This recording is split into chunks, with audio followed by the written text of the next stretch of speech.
Hey people. Before we begin, I just want to make it obvious that in covering this video, it will most likely include some quite big spoilers for the game. So this being said, if you haven't played through it, I really recommend that you do commit some time to finishing it, or at least watching like a small recap, not only because it will kind of advance your concept of the game and we can kind of interact with the video and the ideas that I'm presenting more thoroughly, but also I genuinely think that Undertale is a masterpiece in gaming and I'd hate to spoil that. So that being said, we'll carry on. In the story of Undertale, an indie game which is created by Toby Fox in 2015, the player follows the story of a human child named Frisk who falls into the underground whilst exploring a nearby mountain. Frisk must find his way home through the monster-inhabited realm whilst interacting with a cast of extremely charismatic and memorable characters. Unlike most RPGs, however, Undertale is built so that every single encounter with a monster can be solved diplomatically and with pacifism. So typically you'll encounter a monster in a fight, and you can choose to fight them, talk with them, interact with them, but mercy is always an option, and the choices the player makes fundamentally alter both the narrative and the world itself. More unusually still, Undertale treats the player's ability to save, reload, and reset the game as part of its overall fiction. Certain characters, and here's the spoilers, like Sans and Flowey, and I'd argue Asgore, become aware that the timelines have been altered and essentially break the fourth wall.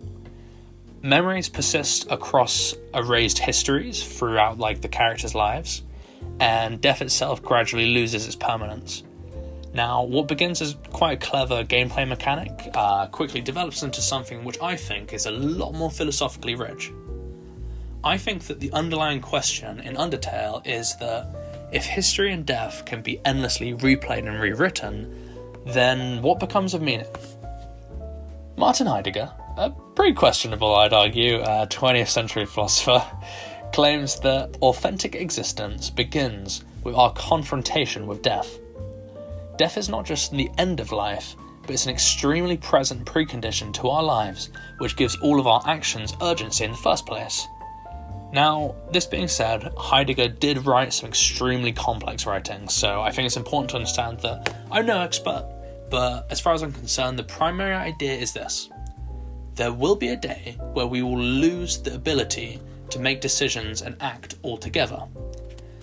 So the actions we choose whilst we are alive are fundamentally important. Life derives much of its significance from the fact that it is finite. Now, if you aren't particularly into philosophy, you'll probably start recognising that this idea has breached into a lot of our understanding of what genuinely makes life meaningful. However, if Heidegger's proposition is true, I think that Undertale presents an interesting little paradox. As I said, death in Undertale is never really final because Frisk possesses the power to save and reset, allowing every single mistake to be undone, and every failure becomes temporary. In theory, this should undermine the very condition Heidegger believed made authentic existence possible. If every death can be reversed, and every decision rewritten, then the urgency that accompanies mortality should disappear with it. This is not what happens though. The emotional weight of Undertale persists, despite the removal of death's finality. What makes the game meaningful is not the permanence of its events, but the freedom with which the player chooses them.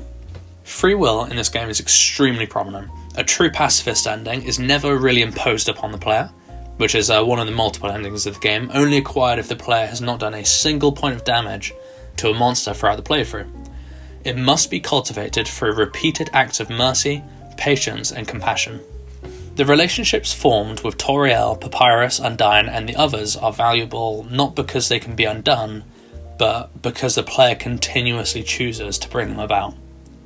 Even knowing that another timeline always exists, I still think these choices retain their significance. Now, this does suggest that Heidegger's account may not fully explain why human life possesses value. Mortality may lend urgency to our actions, but urgency alone can't account for why compassion, sacrifice, or friendship matter. Undertale instead points towards another possibility, that meaning is generated through free choice. It's not death that ultimately gives life value, but the continual decision to affirm others, even when nothing actually obliges us to do so. This, in itself, is an incredibly theological answer to the question.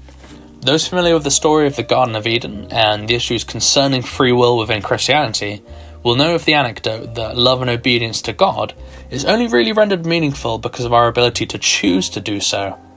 This realization is where I believe determination, in the Undertalean sense, if you will, ceases to function as simply a fictional idea in the game, and instead becomes a really philosophical concept. Most discussions around Undertale describe determination as a magical force unique to humans in the game, explaining their ability to persist after death. While this is certainly true within the lore, I think that actually obscures what the creator is communicating on a more philosophical level. Determination is better understood as the human consciousness refusing finality. Every time Frisk dies, the game essentially presents a simple question to continue or to stop.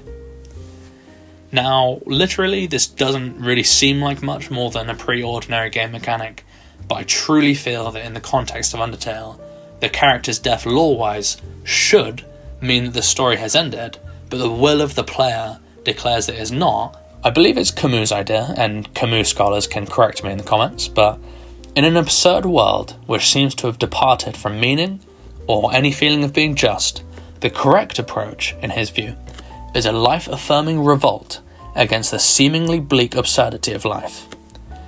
This is Frisk's attitude, but when contrasted with Flowey, we actually see the importance of this revolt a little bit clearer. Flowey inhabits exactly the same universe as Frisk, and he even possesses the same ability to save and restart the game, so he has experienced every possible outcome of the game countless times. The gradual erosion of significance brought about by infinite repetition is what turns Flowey into just a complete nihilist, because he does embody Heidegger's view in this sense. Frisk encounters the same world, but he arrives at the opposite conclusion, that infinite timelines do not diminish the worth of kindness, instead they make kindness an act of continual choice. My key takeaway from Undertale's philosophy is meaning is not discovered in the structure of our lives and their finitude itself, but created through the manner in which we choose to inhabit our lives. And the main concept that I think is reaching for here is one you might have heard in some online spaces, which is the indomitable human spirit. Like I mentioned last video, it does really breach one of the core components of my own personal philosophy. I think it's a deeply, profoundly human thing to refuse despair, especially when completely engulfed in it. And I truly think that this is one of the reasons why Undertale resonates with so many people. We don't possess the power to redo history or reset after death, and everyone will at some point experience a moment when completely despairing and giving up seems perfectly reasonable. And the unfortunate reality is this is actually something that many people are confronted with every single day. But the story empowers us because it ultimately embraces that the human will, by our choice, can overcome such obstacles, sometimes in the simple decision to continue affirming life when there is every reason not to. To conclude, I think that Undertale responds to the question by saying, authentic existence may begin with our confrontation with death, but is ultimately rendered meaningful by our responses to life and our choices and decisions that we make.